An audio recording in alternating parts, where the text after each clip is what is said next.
Hear ye, hear ye. You are listening to an old-timey podcast. I'm Kristen Caruso. And I got offered an AARP card at the age of 29. It's Norman Caruso. And on this episode, I'll be talking about lobotomies. Hey, that's fun. Oh, we're gonna have a grand old time today. You know, back in the Yeehaw. day, if you had an AARP card, you got 10% off your lobotomy.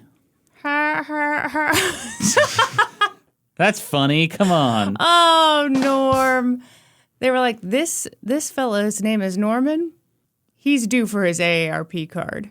That's the only guess I can make for why I got offered an AARP card. The only guess, that's the perfectly logical explanation. Everyone named Norman, Bernard, Milton, anyone with those names got an AARP card. Mm-hmm.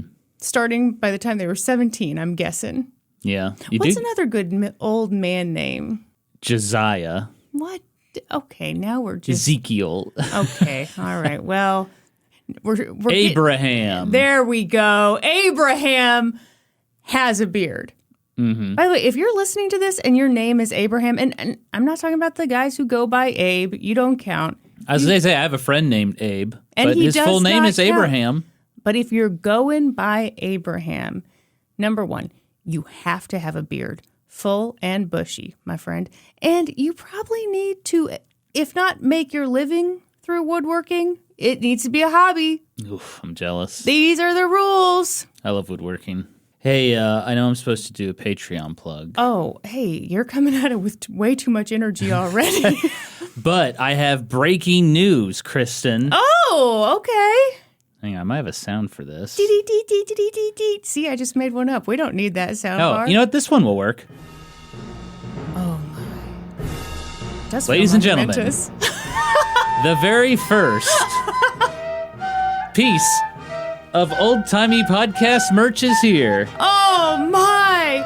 It's the History Ho t-shirt. If you have the video version of this podcast, which if you're on the $10 Pig Butter Investor tier on our Patreon, you can see this brand new stunning t-shirt.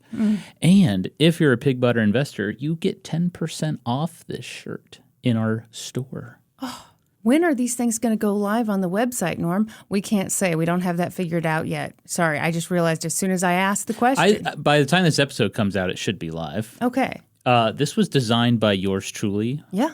Normie C. You did a lovely job. Thank you. I think I'm going to wear mine to a daycare, a playground. You know, there's nowhere you can't wear the History I have Ho applied shirt. to become a school bus driver, and this is what I wore to my interview. This is a tri-blend t-shirt. It is the softest, most comfortable t-shirt in the world, and I demanded we get this style of shirt. The shirt maker was like, "You can't possibly. You'll not make any money on these t-shirts." And I said, "I don't care." Everyone, just for the record, that conversation did not happen. But Norm is very particular about his merch. Mm-hmm. He likes a tri-blend. He likes things that are comfy, okay? Yes. So get yours today. All right. But what if we sell out of History Ho shirts? That would be crazy. It is a very limited run because we just weren't sure. For obvious reasons. We just weren't it's sure who's going to buy the run. History Ho shirt. And I think I messed up the design a tiny bit. But you know what? Let's not talk about that. Oh, my gosh. Everyone, it's not perfectly centered. Okay. Yeah, something's like, there's just maybe a few You know what? If someone pixels off, but... If someone gets offended by your History Ho shirt, you'll know it's because it's not exactly centered. It's not the content of the shirt. They'll say, man, that shirt was so close to being perfect. Yeah. But now I can't even stand looking at it. I'm going to go ahead and donate it.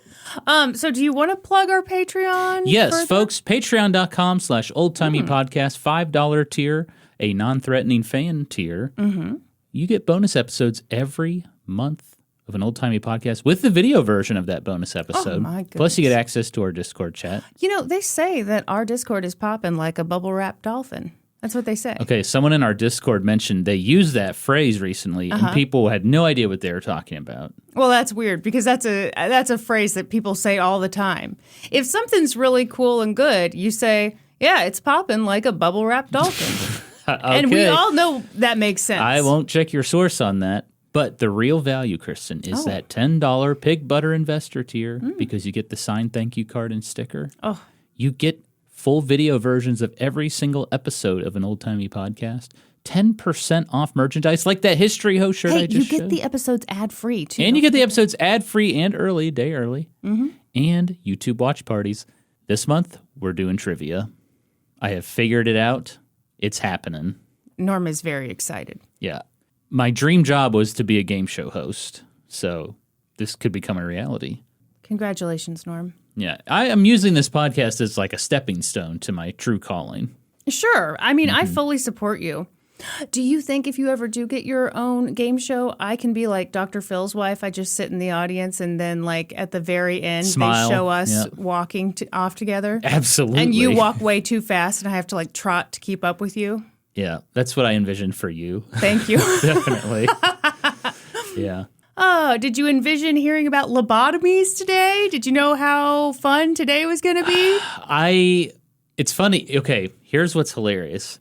I was like, Kristen, what's your next topic? And you're like, I'm not telling you. Mm-hmm. It's a secret. And then we were out on a walk the other day, and we were just chit chatting, like, how's your day? How's it going? And Kristen was just like, yeah, I'm almost done with this lobotomy script. And I was just like, oh, you're covering lobotomies. And she was like, oh, I did not mean to say that.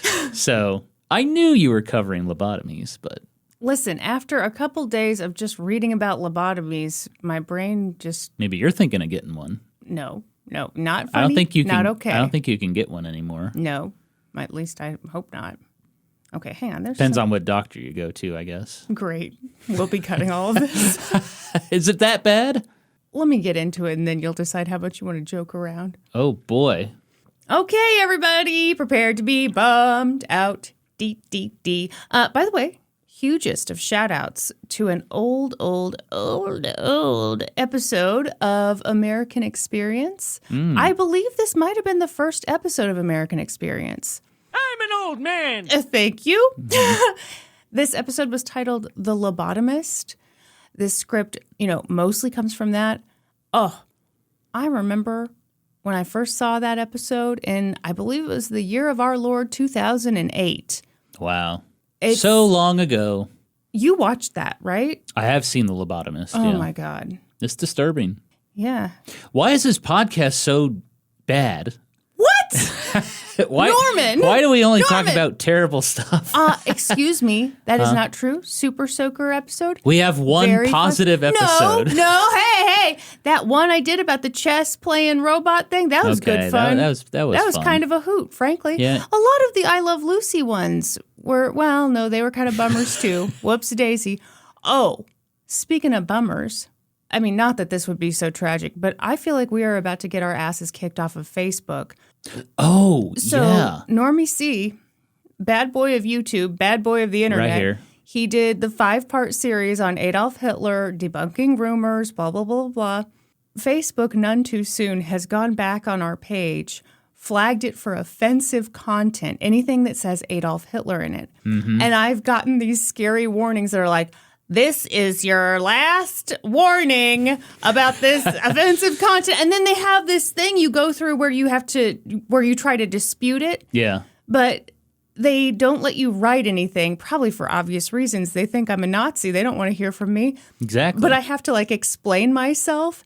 And so on a post that was about Adolf Hitler's fart-filled bunker, I had to be like, we are raising awareness about this issue. That was the only thing that made sense. Yeah.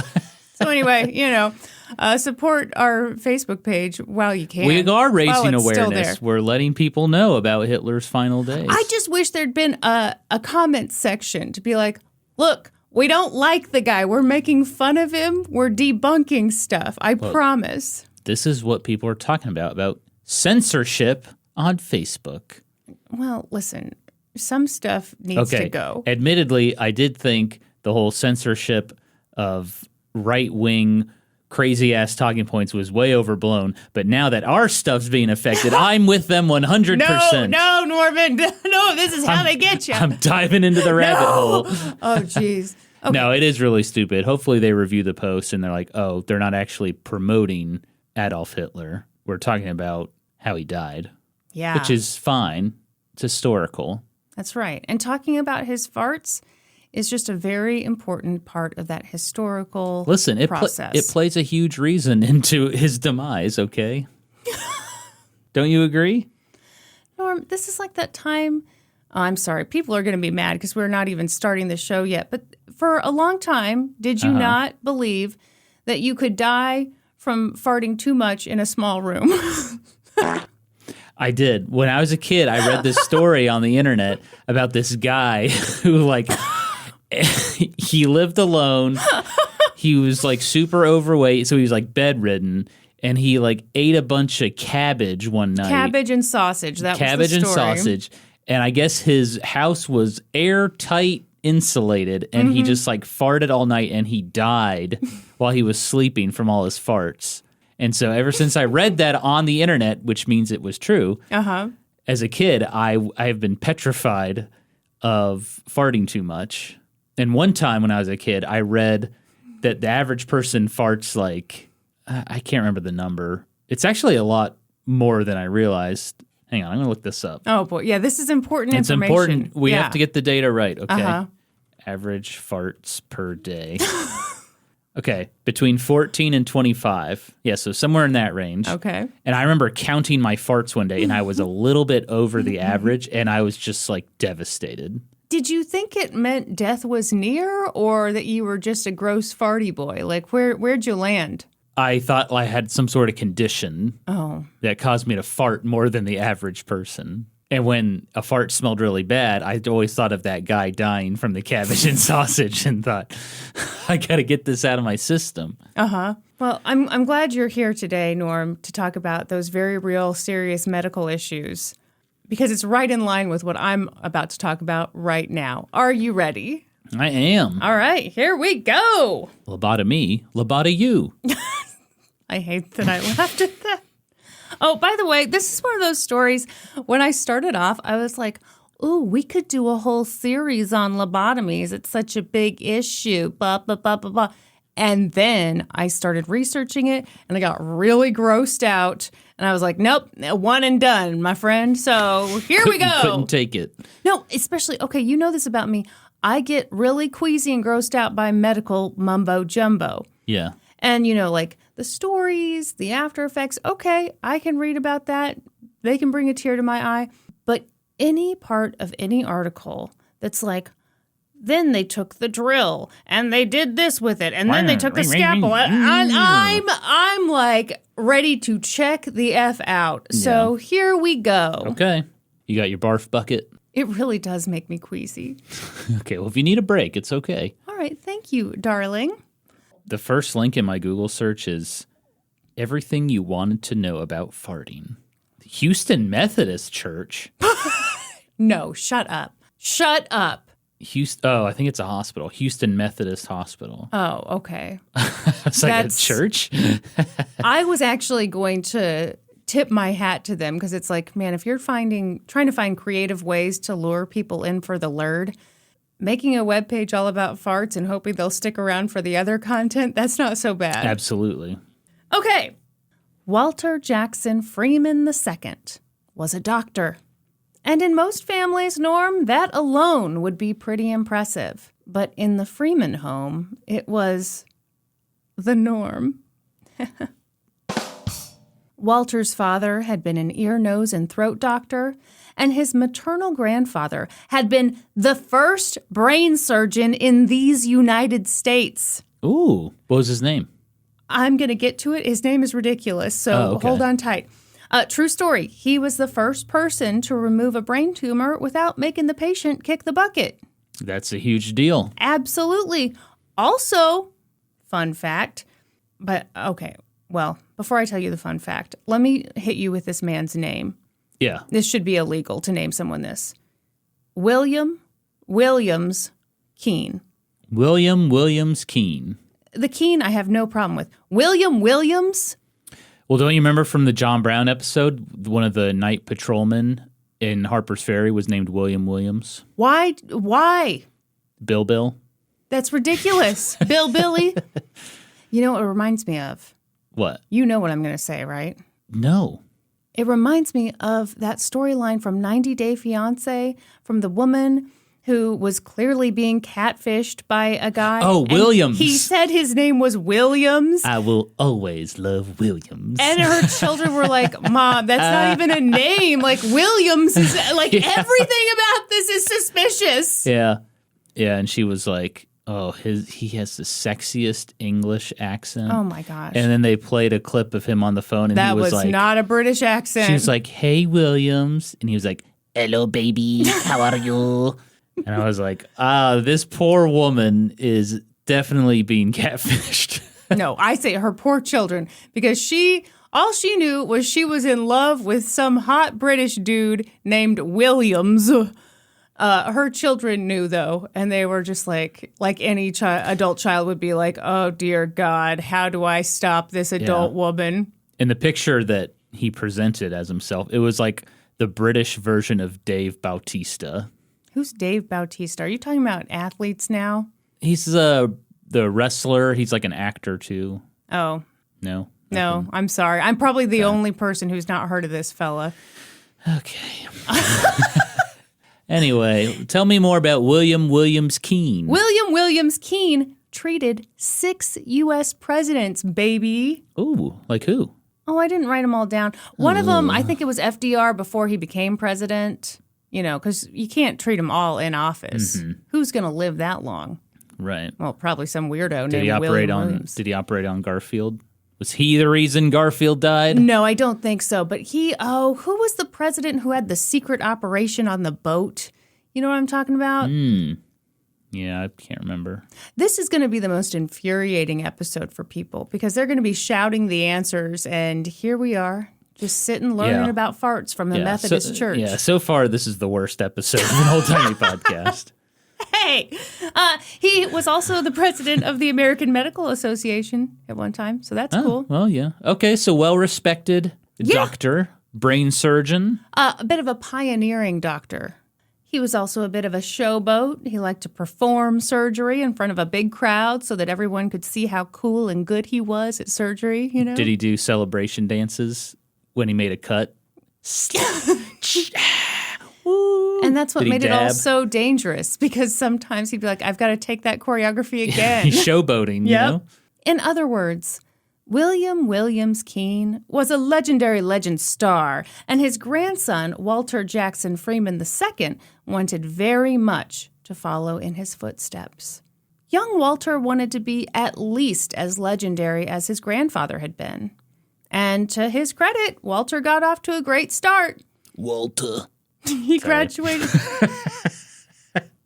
Thank you. That was so necessary. We can't cut it because it's just pure comedy gold. Yes. Oh, I'm sorry. Norm, you look like you have already checked out. You've given up on this episode entirely. Well, we had some real bad technical difficulties before we recorded. Norm heard a buzzing sound, and he's like, he fixed it, got it done. I think I fixed it. And then he's like, okay, are you ready? And I was like, are you ready? Because you do not seem to be in the headspace to record, sir. Anyway, here we are. We're fine. It's great. It's fine. Yeah, it is infuriating to hear a buzzing sound and like not know where it's coming from. I unplugged everything. Mm-hmm. It was still happening. But I switched tracks and like the buzzing's gone now, so I don't know. Maybe the soundboard's on the fritz. Here, let me test it real quick. I'm about to bust. No, that's not the soundboard. That sounds amazing. Do you want to know what it really was? What? I brought in a beehive into the studio, and I didn't think it would cause any problems. And I'm starting to think that it was a mistake in retrospect. You know, I do have a big red pimple on my neck. I wonder if that's from a bee. It's actually a bee sting. I see it. That's kind of my thing, to get weird neck pimples. Yeah, am I moving in on your territory? Yeah, please. Soon I'll get them all over my butt. Oh. Then you'll be real jealous. I will. I'll be like, that's my sexy thing to do, sir. Okay, we are really off the rails this episode. Okay, then quit interrupting. All right, so talk about Walter. So he graduated from Yale in 1916. Mm-hmm. Ever heard of it? Yeah. And he went on to study medicine at the University of Pennsylvania. Yeah? Oh, Yale didn't mean shit to you, but the University of Pennsylvania? The best damn track and field team at the turn of the 20th century. Oh, okay. All right. Don't you remember that from the Olympics episode? How could I forget? Everything's connected. It's like every time we do an episode, I'm making connections to other episodes. History is just like a giant spider web, Kristen. Think about that. I prefer to think of it as a Jell-O salad. Ugh. After he studied medicine at the University of Pennsylvania, he studied neurology in Europe. Ooh. He married an economist named Marjorie Franklin. They had a bunch of kids. And eventually, in 1924, when Walter was just 28 years old, he became the lab director for a psychiatric hospital in Washington, D.C. Moving on up. Yeah, and it was a big deal. He was the youngest lab director in that hospital's history, and it was the largest psychiatric hospital in the nation. Fun fact. Wait a minute. Oh. Wow. Oh, thank you. By the time Walter began working there, the hospital was called St. Elizabeth's Hospital. Would you like to know its original name? So it was called St. Elizabeth when he started working. Can I have a clue? It doesn't sound very nice. Oh, the asylum for the insane people of America. Not bad, Norm. It was called Government Hospital for the Insane. Okay, I was close. Yeah, I was pretty close. So Walter was a young neurologist working in a leadership role at this major psychiatric hospital.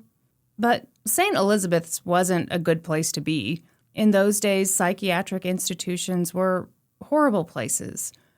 At best, they were overcrowded, understaffed, under-resourced, and at worst, patients received cruel, abusive treatment. Yes. We went to that psychiatric museum in St. Joseph. Yeah. The Glore Psychiatric Museum. Oh, that's which such a good also museum. used to be an asylum. Yeah. Yeah, it was crazy what they did to people. It really was wild. I mean, the things I remember from that museum, like a lot of places would have weekends where people could come and just look at the people who were in there. Yeah. I mean, like a zoo situation, and provoke the patients and agitate them just to watch them react. I mean, people were held in these small enclosures. I mean, horrible stuff. And they had the cold plungers are all the rage these days. Yes. But in the asylums, they would literally just dump people in those cold baths to like shock them. Yeah, it's one thing if you do a cold plunge because Joe Rogan advised you to. It's another because some doctor throws you in one. Yeah. Anything Joe Rogan tells me to do, I do it. What could go wrong? That was also back in the time when, like, if a dude got kind of sick of his wife, oh, she's crazy, gotta lock her up. She doesn't enjoy housework anymore. That's how you know a woman is effed in the head. If she's not excited to dust, then something is wrong. Kristen loves vacuuming. I do, and that's how you know. And if you ever stop vacuuming, marbles. I'm calling the police. No, what you always say Welfare is, check. What you always say after I'm done vacuuming is, so what are you avoiding right now? What's going on with you? Yeah, it's a therapeutic vacuum session. It is. Yeah. From the moment Walter set foot in that psychiatric hospital, he was horrified by what he saw. He walked those halls where 5,000 patients were held, and he saw people in a variety of mental states. Some were violent. Some smeared feces on the wall. Some just sat there. In those days, people with everything from depression is where all the people with depression live. And we hate it here. That's it. I'm moving to depression. I am getting an RV and I'm driving off to live in depression. I'm not happy about it. Depression, dementia, schizophrenia, a real strong dose of homosexuality, that could all land you in the institution. You could get committed to an institution against your will and be there for the rest of your life. It was sad and disturbing, and none of it sat right with Walter Freeman. He didn't like the idea of just institutionalizing people for decades without any plan to help them Or put it another way, fix them. Well, yeah, what an incredible strain of resources to take care of people for the rest of their lives. And of course, you would seek out ways to try to help people. Well, and you know, and they were overcrowded. You walk those halls and you realize we're not really taking care of anybody. Yeah. This is just like a holding ground. It's like almost like miserable. it's like a prison for the mentally unwell. Yeah. To be fair, the doctors at these psychiatric facilities were trying stuff. Nobody, well, I'm sure some assholes didn't care, but, people want to help. They want to move the needle in some way. But oof, it was just a bunch of bad ideas being thrown around. Ooh, can we hear some? In the 1930s, shock therapy was the new thing. Researchers believed that mentally ill patients just needed to have their brains, rerouted a bit. So they administered drugs that would give a patient terrible seizures.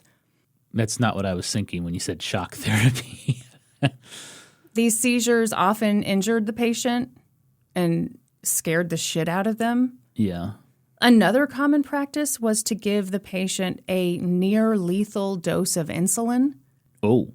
The result was that the patient would almost die and then be fixed, kinda. These treatments were horrific for the patient. They were terrifying and traumatizing. But, sometimes afterward, the patient would be a little calmer, and the calmness would last a little while. Is that really more of don't want to go through that again? There might have been some effect, but also, yeah, if I know that that's the treatment I'm going to receive, I'll fall in line. What do I have to do? When you said shock therapy, I was thinking when they literally put electrodes on your brain and shock it, which is actually been proven to help with extreme cases of depression. Sure. Even today, I think that's still used in some hospitals. And that might have been another thing that they were doing at this time. Well, when you said make them have seizures and huge doses of insulin, different form of shock. Yeah. For Walter, this wasn't enough. He wasn't dismissive of shock therapy. It was clear that shock therapy had some effect on patients. But, Walter wanted to do something more. He couldn't shake this feeling that there was something physical that caused mental illness. If he could just figure out what that physical problem was, then maybe through surgery he could fix the problem. Walter spent a ton of time in the St. Elizabeth's Hospital morgue studying the brains of deceased patients. He hoped...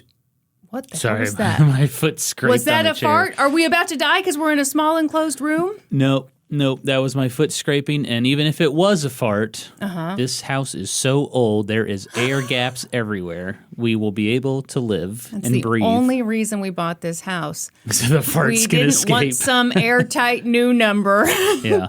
If the apocalypse ever comes and I'm sent down to a bunker, I am concerned I could kill people. There ain't enough Febreze in the world, buddy. When it's cabbage and sausage night in the bunker, I don't know who came up with that idea for the menu, but bad idea. So he studied the brains of deceased patients, and he kept hoping that if he studied long enough, he'd eventually find the thing that caused the mental illness, and from there, it'd only be a matter of time before he could remove that thing. He's thinking he can physically see something in the brain that's depression. Yeah. And he can take his little X-Acto knife and knock it out. And then, ta-da, I don't have depression anymore because you cut it out of my brain. Yeah. I get it. Be great. That would be amazing if that's how it worked. Walter studied and studied and studied and studied, hoping and hoping and hoping to find the thing. He looked at brains. He measured brains. He looked at blood. He swished it. Searching for the thing that separates people with mental illnesses from the normies. Imagine if depression was just a big pimple on you. What? Okay. You're I have depression, and it's just this pimple, and the more depressed you get, the bigger the pimple gets. Oh, Lord. So all I gotta do is pop it. Ew. Your depression goes away. But sometimes when you fiddle with those things, it makes it worse. So you really got to go to the pros for it. Yep. And that's why I am subscribed to the Proactive solution. Oh, boy. Okay. Yeah. This is our sponsor right here. Did you use Proactive growing up? I used it in my 20s, I think. You know, the commercials were so good. If you're a young stud listening to this podcast, man, you missed out on a lot of great Proactive commercials. That made you think, like, if you use Proactive, the Proactive solution. The Proactive solution, yeah. It would be the solution to all of life's problems. Yeah, there'd be people on there that was just like, I had so much acne. My grades were terrible. Everyone pointed and laughed at me.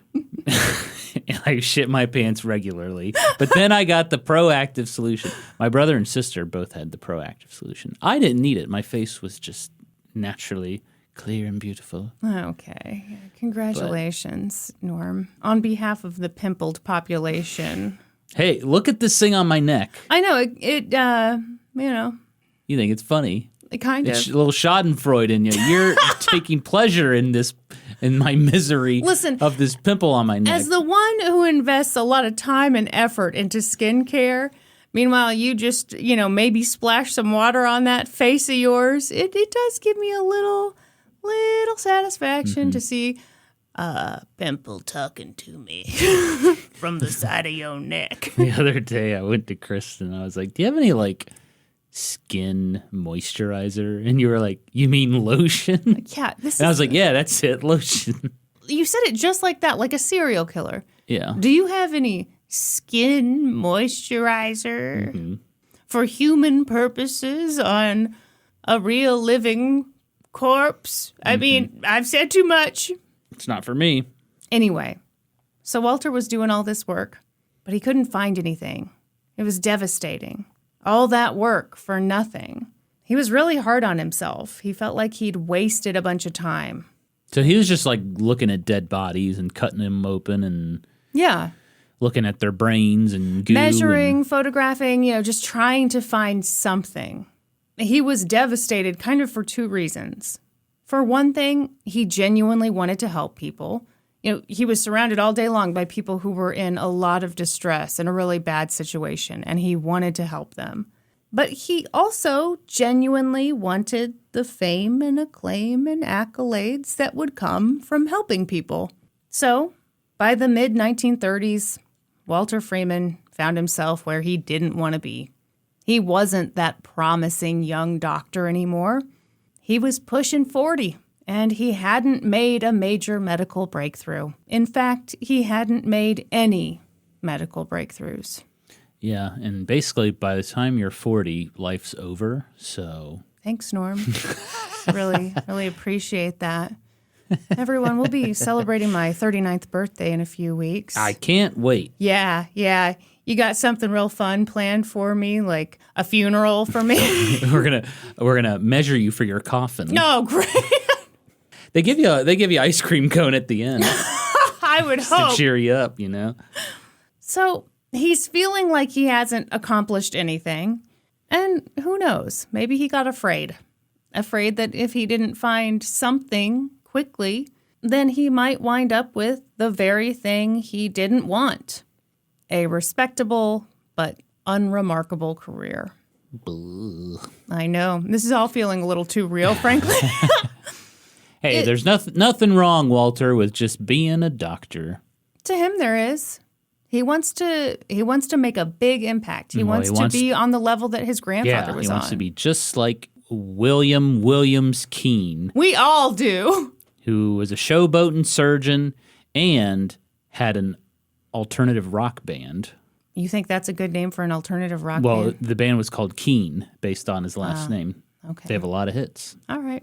I know nothing about this. And if you have a minute, why don't we go talking about it somewhere only we know. Big Keene fan? Well, apparently I am. I could have sworn to you that I'd never heard of them in my life, but then you started singing that song. Walter couldn't just be unremarkable. So he kept searching. He kept looking for that thing. And then, in the spring of 1936, everything changed.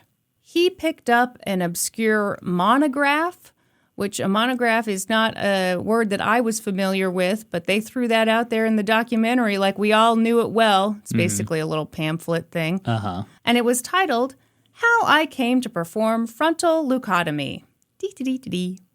Who wrote it? It was written by a Portuguese neurologist named Antonio Egas Moniz. Antonio believed something that was kind of in line with what Walter had been thinking, that surgical intervention could help people with mental illnesses. Antonio had a theory that people who have mental illnesses kind of get stuck or obsessed with certain ideas, and they go round and round in a loop, just obsessed. And he was pretty sure that the problem was in the frontal lobes of the brain. And he was not alone in thinking that way. Medical professionals had known for years that this weird thing could happen where, someone could sustain some kind of injury or damage to their frontal lobes, and their personality would change. Sometimes they'd be more calm, more docile. Okay, now you're nodding along. What are you thinking? You're thinking about that railroad guy, right? Yeah, a railroad worker got a iron tamping rod blasted through his frontal lobe, and he survived, and people said his personality was different. Wild. This creeps me out. Antonio figured that if he could just snip the part of the brain that led to obsession and aggression and really strong emotions, then he might really help his patients who suffered from mental illnesses. Because then, hear me out, then their brains would have to find new neural pathways, and hopefully those new neural pathways would lead to better emotional states. So he's like shutting down a road. Yeah. And you're in a little car, little Volkswagen Beetle, and you got to find a new route. Yeah. Yeah. You've been on Ghost Valley number 4 this whole time. We're going to put you on the Mario Kart circuit number 1, and you're going to enjoy that a lot better because it's so much easier. That's a very easy course. I know you hate Ghost Valley. I do. I'm so bad at it. In his little monograph, Antonio reported the gross details. Sorry, that was just me talking. I'm sure any medical professional would be totally I don't think Antonio was like, here are the gross details of my surgery. Grab a bucket and a mop for this gross detail. For this gross-ass detail. He talked about how he'd had 20 patients, wheeled them in for surgery, scooped them and sliced them, and bing, bang, boom, about a third of them were better after the surgery. You like how I just kind of skipped past what he actually did to people? Yeah, I was going to say, scooped and sliced. Listen. You're acting like he took an ice cream scoop and cut a hole in their head and scooped out some brains. Now you're forcing me to be grosser, Norm.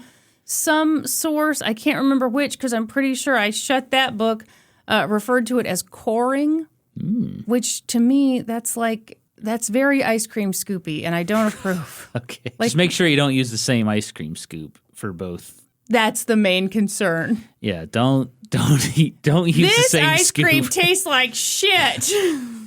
So yeah, he did his little surgery, and bing, bang, boom, about a third of the patients were, better. Eureka! Question mark. Now, when you say better, does he just mean they're not acting the same way anymore? Let's see, shall we? Okay.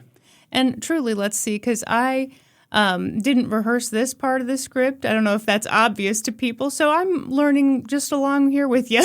Wow, this is like a live read. Okay. No, I did it yesterday. I've just got the, brain of a goldfish, basically. This is all new to me. So another neurologist might have read about this obscure 20-person study with its dubious results and been a little skeptical. Been like, I think we need more data, more information. Or even, how horrifying.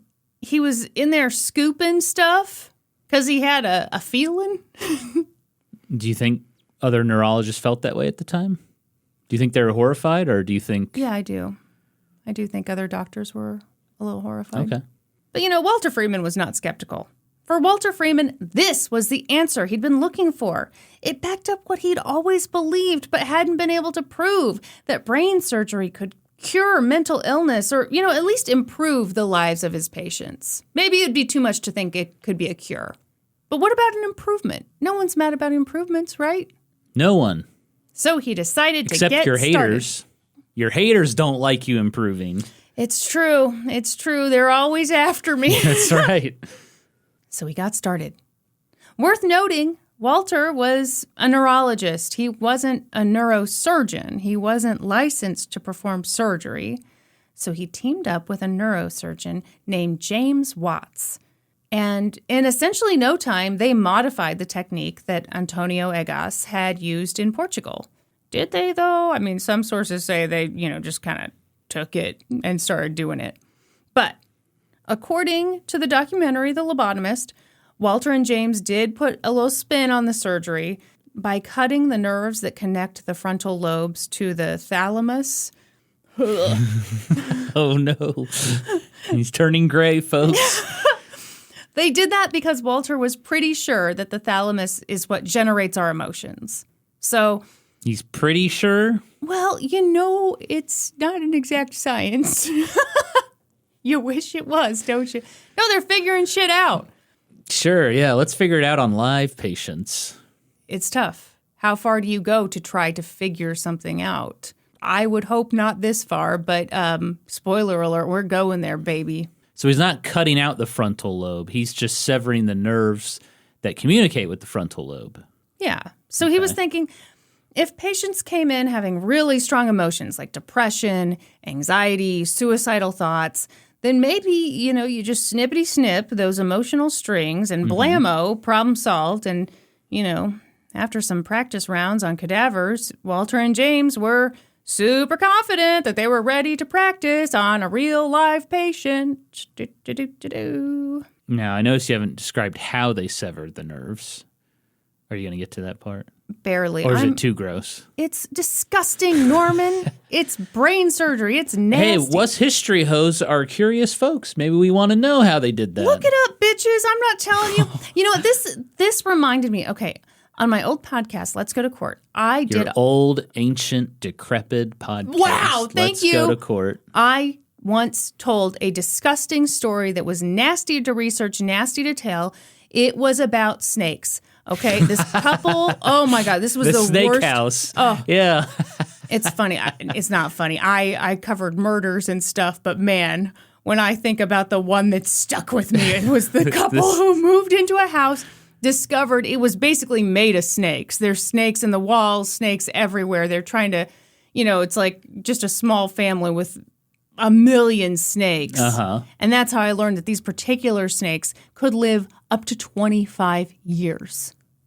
And they come back every mating season or whatever. I don't know what these snakes are doing. Anyway, big sex orgies. Disgusting. In your walls. Yeah. Oh, I remember that. When they had sex, they would all like tie themselves together like a big nasty snake string. Yeah. Ugh. Anyway, I remember I told people when at the start of that episode, I was like, look, I don't like snakes. I hate them. I'm terrified. So if any source that I came across felt the need to rudely include a picture of a snake, I didn't read that article. And so that's kind of how I have to talk about this lobotomy stuff. It's like, when they got into real detail about then they drilled into this part of the skull and then they, sliced it, I went la la la la la la la. Okay, fair enough. So I've got some stuff, but it's just enough, baby. Okay. To give you a taste of it. To leave us wanting more. Yeah, if you want more, you've got a Google machine. And then, get your vomit bucket because it's nasty. Yeah. Did you have a vomit bucket growing up? We had a stainless steel bowl that we used. A stainless steel bowl. That's fancy. What did you have? We had a vomit bucket. Mm-hmm. Mm-hmm. My mom put a Walmart plastic bag around it, to protect the bucket. Of sure, course. it's a precious So bucket. when you vomit it in the bag, and then you just tie it up and toss it out and put in a new bag. Norm, I'm going to be bold and say I don't think anyone needed that explained to them. Here's how the bag works. Someone just paused the podcast. They're like, I got to write this down. So she put the bag in the bucket. I see. I do see now. Isn't this a symptom of ADHD, over-explaining things because you're worried people won't understand? Yeah, but you don't have ADHD, right, No. Norm? That's just me. Mm-hmm. That's just Kristen. I'm fine. Mm-hmm. They say we travel in packs, like snakes. We live in walls, slither on each other. Oh, my goodness. Anyway, so they're ready to perform surgery. Walter knew exactly who he wanted to operate on first. See, Antonio had claimed that the patients who'd fared the best after this procedure had been the ones suffering from agitated depression, which my understanding is that is like super depression. So when a woman named Alice Hammett came to Walter Freeman and was suffering from agitated depression, he was like, holy shit, do I have the thing for you? Sign this paper. Alice really did need help. She was 63.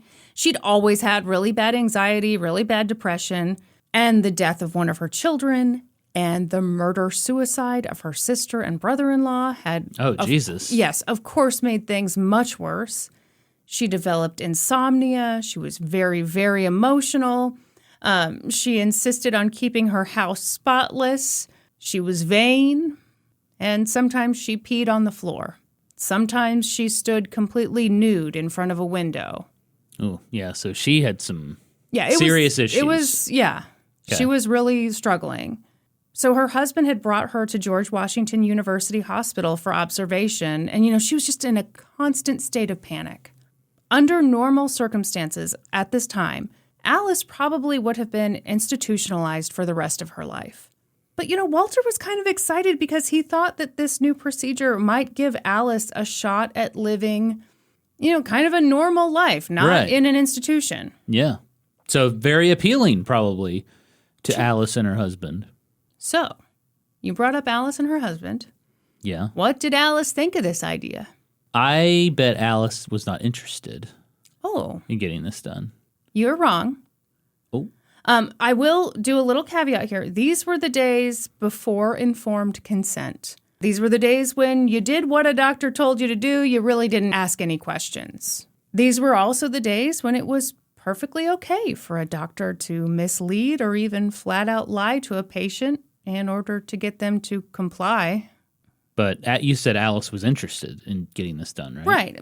And that's why I'm just trying to kind of set the scene for... I was about to say what consent looked like. I mean, I don't think you can even call it consent when doctors at this time kind of had free reign. And, you hopefully had someone who was ethical and willing to sit down with you and go through the pros and cons of a procedure and, allow you to make that decision for yourself. Yeah. But that wasn't always the case. There weren't real rules around that.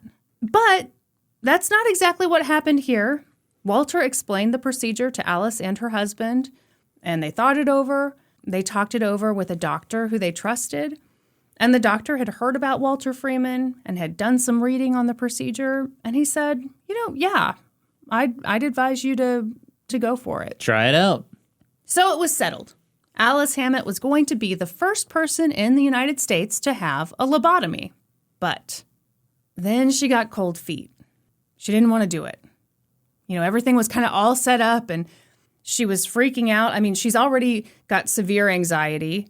Yeah. You saw me on the day of my surgery a couple years ago. I was shaking like a leaf. Yeah. So Alice is just freaking out, specifically about her hair. She knew that in order to perform the surgery, they'd have to shave off some of her hair. She didn't want to do it. So she told the medical staff she didn't want to go through with the lobotomy. Worth noting, this is how consent works. You can withdraw it at any time. And if you're not a douchebag, you respect that. But Walter Freeman didn't respect Alice's wishes. He lied to her. He told her that they could perform the surgery without shaving off much of her hair. So that's what made her agree to do it? Yeah. Obviously, it was completely untrue. But it accomplished what he wanted, to get Alice to agree to be lobotomized. And so, in September of 1936, Alice Hammett became the first person to be lobotomized in the United States. Before the procedure, she'd been an emotional wreck. After the procedure, she seemed good. Real good. Huh. Not anxious at all, just fine. Granted, it was clear she wasn't all there anymore. But it was also clear that her debilitating anxiety wasn't there either. Yeah, it's because if you sever those nerves, you're just like you don't have any emotion anymore, right? You're just kind of like a zombie almost, like a living zombie. Not necessarily. See, that has been the interesting thing about reading some of these stories is, and it could be that this was done without much precision, but it really varied from patient to patient. Following the lobotomy, the medical staff had the following exchange with Alice. Do you have any of your old fear? Alice. No. What were you afraid of? Alice. I don't know. I seem to forget. Do you remember being upset when you came here? Alice. Yeah, I was quite upset, wasn't I? What was that all about? Alice. I don't know. I seem to have forgotten. It doesn't seem important now. Walter and James were thrilled. Eureka! So does it cause memory loss? Because like I don't understand how the brain works, so.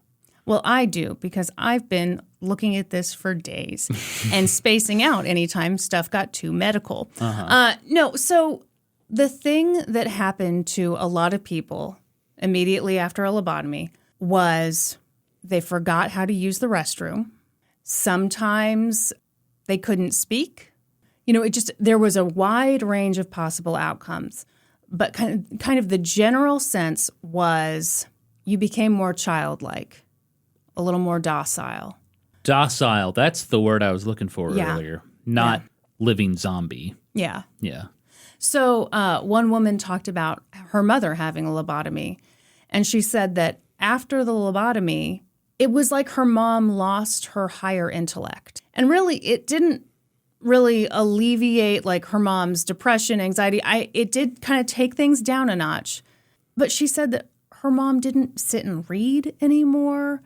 She didn't seem to have long-term memory. She was just very in the moment at all times. Yeah. That's scary shit because that's like permanent. Yeah. I don't think you get that back if they... No, it's very scary. I mean, it's so mind-boggling that they just did this and kind of hope for the best.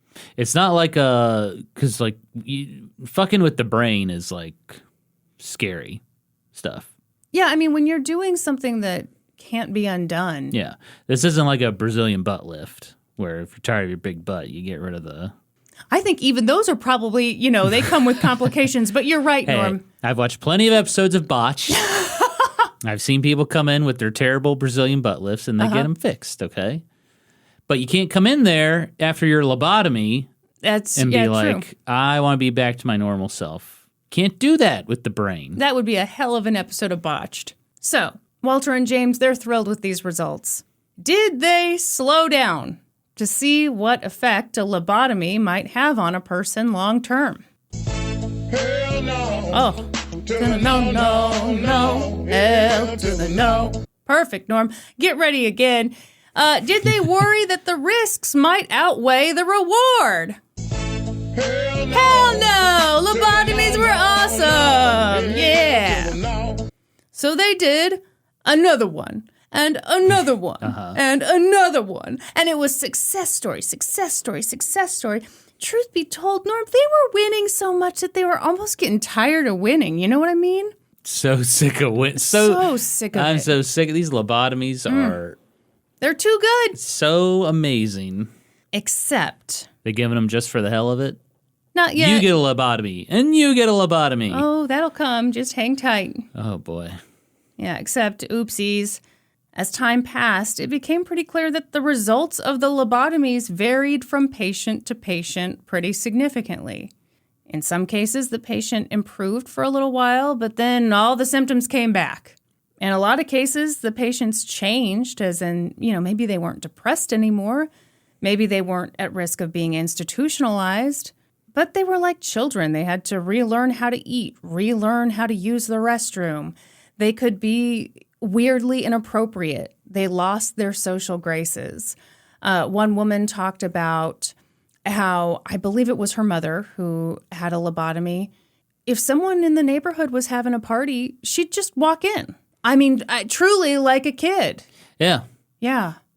Yeah, my... it's Speaking of, my sister used to do that when she was a little toddler. That sounds exactly like Randy. Randy loves a party, loves to get together, very social gal. So yeah, why not? Yeah. Sorry you forgot to invite me. When we were living in Japan, my sister, I guess, just got bored and just went to the neighbor's house one day. And the neighbors were like, had to bring her back to my mom. They were like, she talked to us nonstop. Uh-huh. We were as polite as we could for as long as we could. Now we got to return her to you, Robin. Mm-hmm. I wanted to hang out with the neighbors. Mm-hmm. Sick of me. I used to love our old neighbors. They had a little girl, and anytime I was in the yard, she'd always want to come out and talk.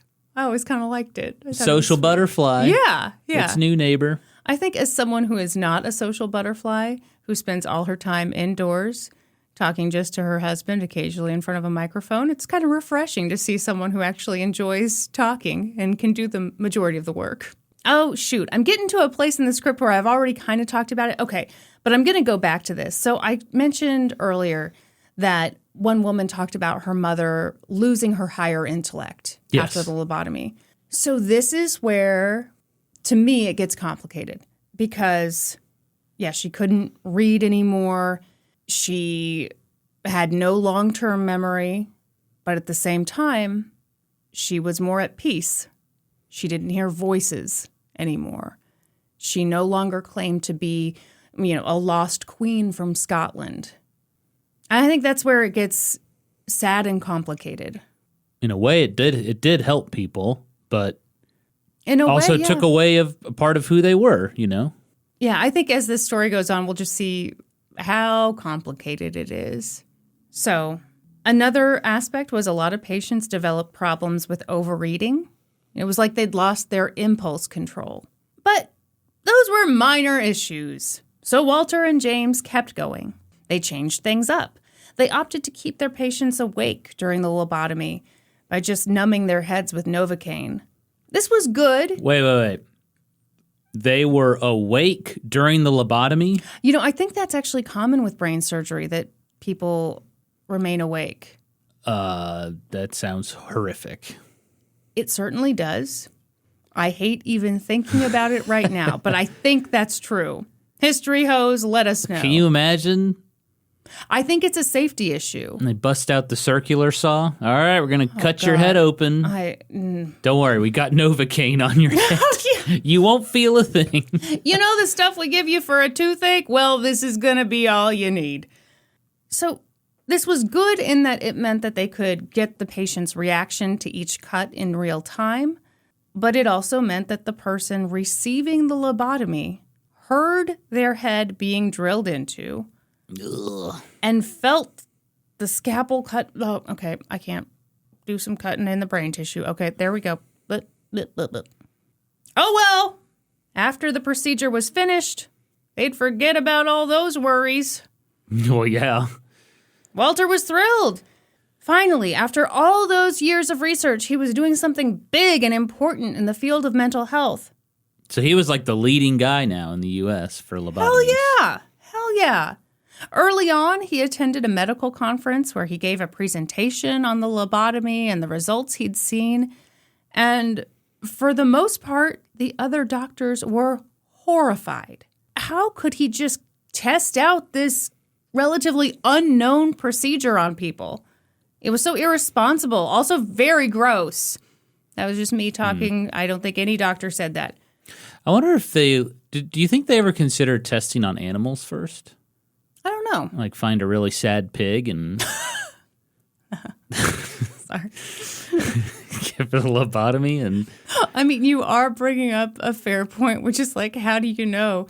Well, you know what? We know that Dottie's a more anxious dog than most. Dottie's very anxious dog, but I don't think I'd want them testing lobotomies on Dottie. My dog, yeah. Dottie's had a real upset tummy lately. Yeah. We went to the baseball game yesterday, came home, and we are finding poo nuggets all over the house. It's a real Easter egg situation, folks. We thought that she just went in the bathroom, and we were like, well, Yeah, I open the bathroom door, and I turn on the light, and I see on the floor this just giant pile of dog poo.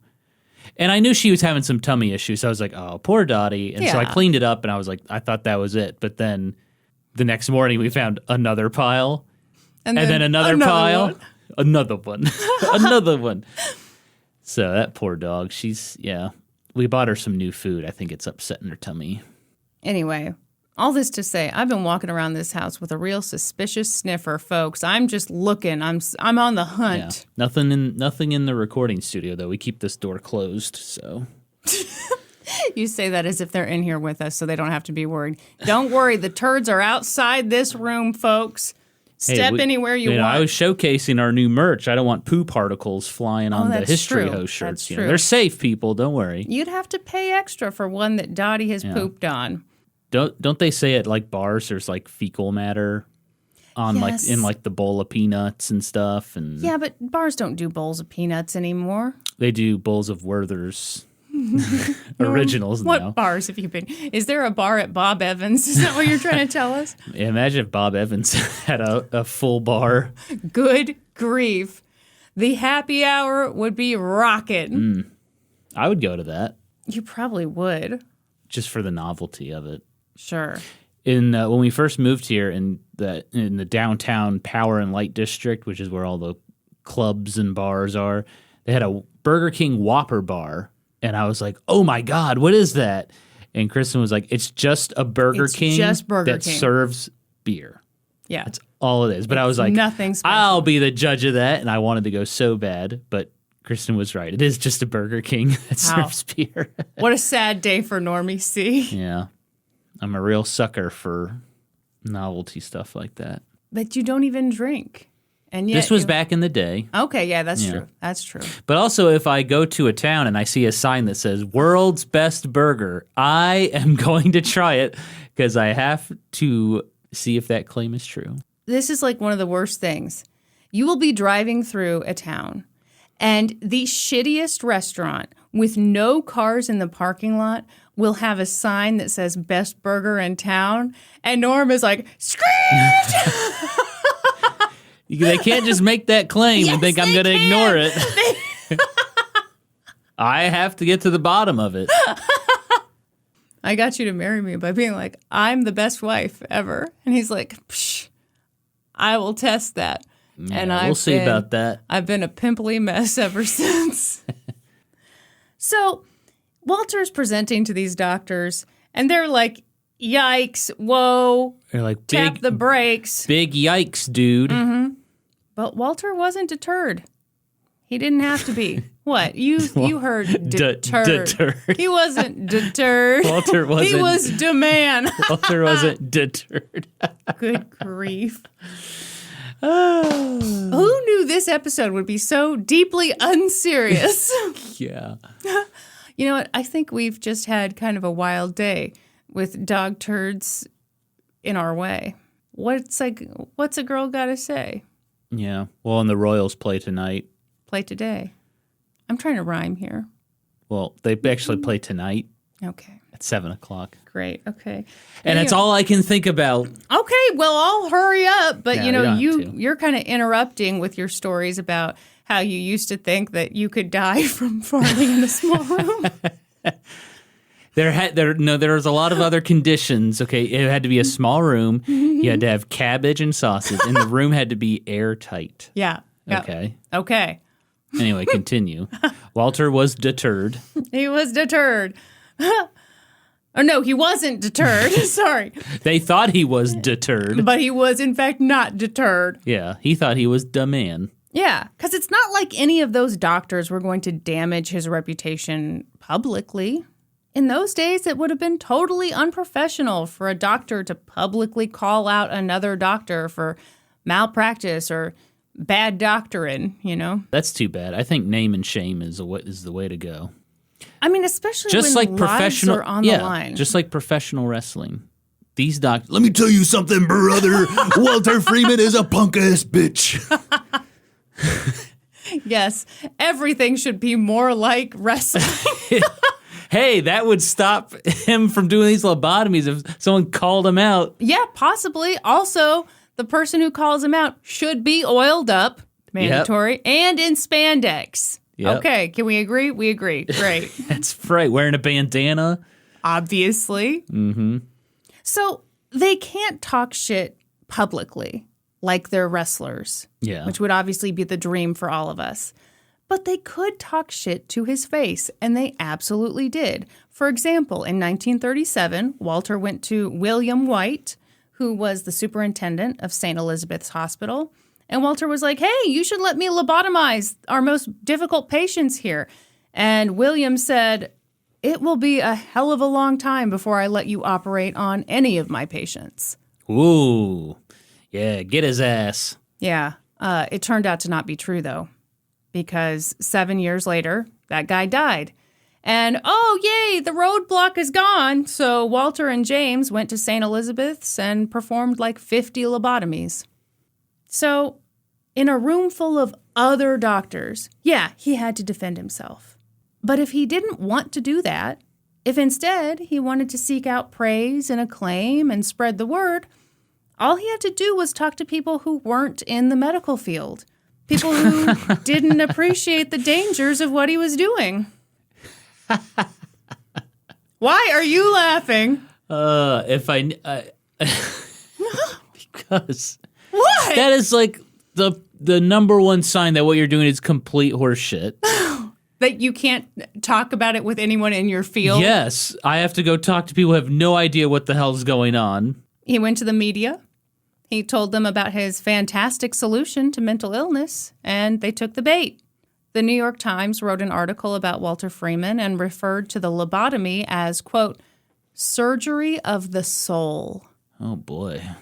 I mean, that's incredible praise. Well, and like sadly, in a way, took people's souls. Sure. Like when that one woman was talking about, my mom didn't read anymore, and she Yeah. always loved to read. That was part of her soul. Yeah. That's something she really enjoyed, and she couldn't do it anymore. So I Yeah. guess in a way it was surgery of the soul, ripping the freaking soul out of people. But I'm telling you, like, if I found out about something like this, and it's like, oh, we can just take your depression away, we can take your anxiety away. And obviously, I'm not comparing myself to, people who, like, their families are thinking they might need to go into an institution or something, but that'd be very, very tempting. No, I get it. If you felt like there was a safe procedure that would help well, you. and unfortunately, like getting information on clinical trials and tests and results back then was probably like non-existent for these patients. The doctor comes in and you trust they're going to do what's best for you. And so, yeah, Well, and at this point, there aren't enough. You have a neurologist in Portugal who's done 20. You've got Walter up here with James, and they've done a couple. And boy, are they confident.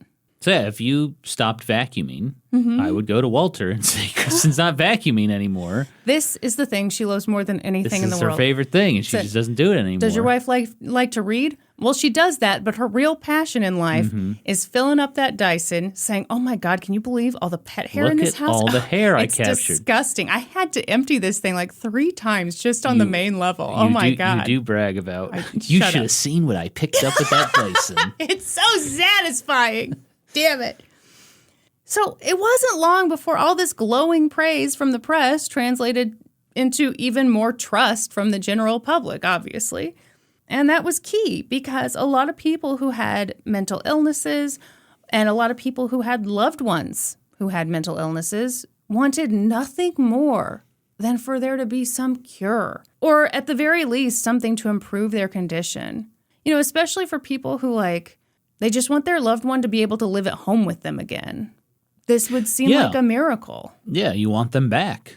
And here's Walter offering exactly that. A lot of people received lobotomies at the hands of Walter and James, but one of their most famous cases was that of Rosemary Kennedy. John F. Kennedy's sister. Yeah. His little sister, right? I I think she was like the youngest. No, she wasn't the youngest. Hang on, let me see where she was in the birth order. I believe there were 8 siblings, and we'll get into a lot of that. Hang on. Oh, yeah, she was his younger sister. Take that. She was number 3 out of 8. Hold on. Wait a minute. It says It's here she 9. was the oldest daughter. Yeah, she's the oldest daughter, Oh, oldest daughter. which means Sorry. she could have 2 older brothers. Oh, it looks like I was wrong. It looks like there were 9 of them. Oh, God. I am dumb. You know what? What? I had it in my head she had 8 siblings, and so I was saying there were 8 kids. Oh, goodness. Goodness. So there's 9 total. Yeah. Because when you're one of them, you have 8 siblings. Oh, my. And 8 plus 1 is 9. Very rude of you, Norm. I was never good at math. Doctor, Kristen stopped vacuuming, and she is not good at math. To be fair, Doctor, she has never been good at math. It's actually something her teachers noted when she was in the 1st grade. And I'm thinking this lobotomy will improve her math skills. Can you imagine? Ugh, pass. Okay, so Rosemary Kennedy. As the 1930s came to a close, a man named Joseph Kennedy was getting more and more concerned about his daughter, Rosemary. At the time, Joseph Kennedy was a super wealthy dude who was making a name for himself in politics. He'd recently become the U.S. ambassador to Great Britain. Oh, jolly good. He was the patriarch of a large, brilliant family. In particular, he felt his boys held strong political promise. Mm-hmm. And he was right, because his sons were John F. Kennedy, who would later become president, Robert F. Kennedy, who would later become a senator and attorney general, and Ted Kennedy, who would also become a senator. In fact, the only one of his sons who didn't have a big political career was his oldest son, Joseph. And that was only because Joseph died in World War II. But Joseph Kennedy Sr. was concerned about Rosemary. And sadly, it might be more appropriate to replace the word concerned with the word ashamed. Rosemary had never quite kept up with her siblings. She'd been deprived of oxygen at birth. Apparently, when her mother, Rose, went into labor with Rosemary, the nurse tried to delay the birth because the doctor wasn't around. It's really sad. It's one of those situations where the nurse was fully capable, fully trained to deliver babies. Yeah. But the thinking was, oh, no, we got to have the doctor around. So she told Rose to keep her legs closed. And as a result, the infant's head was kept inside her for 2 hours longer than it should have been. Oh, that's horrible. Yes. As a child, Rosemary had trouble reading and writing. For the record, she did read and write, but just not at the same level of her siblings.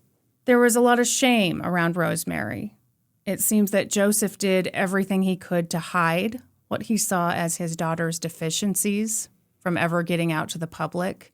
One story I read said that she was kept kind of away or inside a lot because they were afraid that if she interacted with too many people on too close a level, then they would know that something... Good Lord. Yeah. When she was 11, Joseph and Rose sent Rosemary away to a boarding school for intellectually challenged students. And she bounced around a lot as a kid. And there's debate over how severe her delays really were. But there's no debate about the fact that she was treated like she was a problem.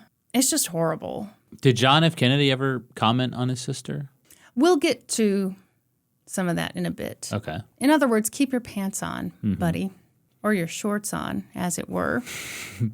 How do you know I'm wearing shorts? I'm looking down. I'm seeing some knees. Checking out my games? I guess you could be totally without anything. Oh, my. Everyone, he just spread his legs. It's a little too much, frankly. You don't know what's going on under this table. The camera doesn't go that low. I could be Porky Pigging it right now. That's no the one would know. $15 level on Patreon. You watch the lower region of the video. Yeah, we've got a GoPro set up underneath the table, just pointed at my undercarriage. crotch. Yeah. Gross. So one of the really sad things about this story is that in the late 30s, when her father was working so hard to figure out what to do with her, Rosemary was kind of living her best life. She was a young adult. She was pretty. She liked getting attention from dudes. Mm-hmm. She had her little debutante thing. Her little coming out party? She was debuted to the Queen at Buckingham Whoa. Palace. Yeah. That's quite a splash. Rosemary did stumble a little when she curtsied, but good grief, I doubt she was the only one to ever do that. Yeah. Her parents put her in a convent, and Rosemary started studying to become a teacher's aide. But when World War II broke out, Rosemary went back to live with her family. And it didn't go well. She had seizures. She got violent. Her parents sent her away again, and when one place didn't work out, they sent her to another. But Rosemary didn't want to be locked away. So when they put her in a convent in Washington, D.C., she sometimes escaped at night. And that was really scary for a couple reasons. For one thing, it wasn't safe. But for another thing, her father was afraid that if Rosemary got pregnant or did something scandalous, then his political career and possibly the political careers of his sons would be jeopardized. And so, in November of 1941, when she was 23 years old, Rosemary's father decided that she needed a lobotomy. Did he read about it in Reader's Digest, or was this like a common procedure at this point? It wasn't common. She would be the 66th patient of Walter Freeman and James Watts. But, he's looking for a solution, and this was seen as the new big solution. Ugh. It's almost like I keep going back to that surgery of the soul description. Mm-hmm. Yeah. So you're just taking away who this person is. Well, and it's so sad. You think about this time period. I didn't write this part down, but one of Rosemary's brothers, who'd always been really good to her, traveled abroad and saw what the Nazis were doing in kind of the early days. We're talking 30s. And he wrote back that he was really impressed with, how they were getting rid of some of the undesirables. Oh, he was into the eugenics. Yeah. And so... What? Again, some of this stuff about Rosemary, I'd have to go into greater depth with it, but to say, okay, she's just not intellectually on the level as her brilliant siblings, why is that such a bad thing? Why does that have to be so shameful? But it was in this time period where we were really into breeding the right kind of human, Yeah, and this Joseph Kennedy guy cared very much about his public perception and what people would think of him and his family. And to be fair, there would be a lot of judgment. I'm sure he wasn't wrong. Yeah, at that time, sure. Yeah. Yeah. But I think it's horrible that he thought the solution was, I'm just going to snip off some of my kid's brain to fix the problem. To be fair to him and to anyone else who thought that this was the right thing for their loved one, if you put it like that, any surgery is going to sound gross and terrifying. When you've got who you think is the best leading neurologist and he's working with this amazing neurosurgeon and they're saying, yes, this can help. This will make a difference. See, this is why it's important for the doctors to be like professional wrestlers. And they can come out publicly and be like, let me tell you something, brother. No, I agree. This guy's full of it. And Joseph Kennedy would be like, oh, maybe I should reconsider. I just read this article in Reader's Digest that said Walter Freeman's full of shit. Yeah. By Dr. I want to take you seriously, sir, but you say your name is Hulk Hogan, and I just don't know. Dr. Randy Savage said that Walter Freeman sucks. So Rosemary was fully conscious during the surgery. Ugh. They asked her to sing songs during it, and at some point during the procedure, Rosemary stopped singing. I was going to say, is it instant when they sever a nerve? Does it just instantly? I assume so. I assume you? That's why they want you to be conscious and talking and, so that they know immediately. This is gross. Yeah, it's disgusting. The results of Rosemary's lobotomy were horrific. She went from being a slightly troubled young woman who was capable of living independently to being like a toddler. Yeah. She lost the ability to speak. She could babble, but that was about it. She couldn't walk. She couldn't use the restroom. She couldn't walk anymore? She would eventually walk again. But I'm talking immediately after, the immediate results were terrible from the start. She required full-time care. She did eventually walk again, but for the rest of her life, she could only use one of her arms. And after that disastrous procedure, Rosemary's parents sent her off to be cared for in far-off facilities. Yeah, I do remember reading that she needed care the rest of her life. Yeah. And she died in like 2005. You have a really good memory. She sure did. Yeah. Rose blamed Joseph for insisting that Rosemary get a lobotomy, but she didn't visit her daughter for the next 20 years. So, yeah, it sucks that your husband did that, but how do you not visit your child? You've got all the money in the world. That's the other thing is like there were a lot of families who could not have afforded. Oh, God. Yeah, they just sent her far away. Yeah. Out of sight, out of mind. Yeah, that's what they thought. And just think, Joseph Kennedy's grandson, Robert Kennedy Jr., runs for president, claims he has a brain worm, cuts the heads off whales, dumps dead bears into Central Park. But Rosemary was actually the troubled one. Yeah. The results of Rosemary's lobotomy were obviously disastrous, and the way she was treated after was deplorable. But it wasn't all bad. And on that note, I've really gone a little further than I should have into this story, but I'm going to go a little further. Okay. Because it's kind of an uplifting tangent, I think. Oh, well, we could use some of that. I know, right? Okay, after the lobotomy, Rosemary's sister, Eunice Kennedy Shriver, was not willing to pretend that Rosemary didn't exist. Shriver? Mother to Maria Shriver.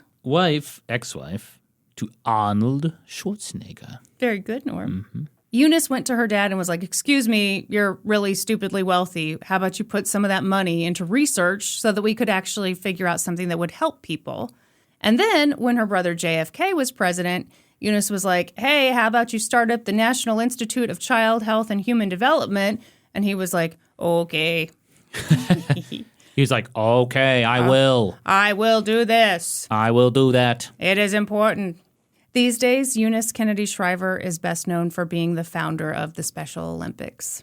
Ah. Yeah. And when Rosemary Kennedy passed away in 2005 at the age of 86, her siblings Eunice, Jean, Pat, and Ted were all by her side. That's nice. Yeah. Rosemary Kennedy was definitely one of the more high-profile people to receive a lobotomy. Actually, hang on. What? Okay, so that makes sense. Arnold Schwarzenegger was very involved in the Special Olympics. Yeah. And so that's probably a big reason why. Oh, absolutely. Absolutely. Because his mother-in-law started the Special Olympics. Okay. Sorry, continue. So she was one of the more high-profile people to receive a lobotomy. But the thing that stands out to me is that in the aftermath of the lobotomy, her exceptional family handled the disastrous results of it just like almost every other family did. They stayed quiet. They didn't complain. They didn't speak out. And, I'm getting goosebumps because I think that's so sad, but it's also so understandable. They'd heard about this miracle cure, so they sought it out for their loved one, thinking they were doing the best thing for their mother or father or sister or brother. And when the results of the lobotomy were bad or even just not good, people tended to keep that information to themselves. Maybe they thought that their loved one was an outlier, or maybe it was too hard to think that a procedure that they had advocated for had done more harm than good. So you think they were maybe just embarrassed, ashamed? I think it's more than embarrassed. Yeah. I think it's way more than embarrassed. Like putting myself in somebody's shoes, if you were suffering from a severe mental illness and we'd tried everything, and then there's this new procedure, and I advocated for you to get it, I believed fully, and then you get it, and okay, some things are kind of better, but a lot of things aren't, and I end up feeling like, this isn't exactly what I was hoping for. It'd be really hard for me to admit that to myself, that I advocated for that. Yeah. You know what I mean? Sure. Meanwhile, Walter Freeman was getting what he'd always wanted. All the fame and fortune, huh? He believed, I don't know how much money I'm sure he made plenty of, but he believed in the good that he was doing largely because he ignored his critics. He dismissed bad outcomes. Those happen sometimes. Yep.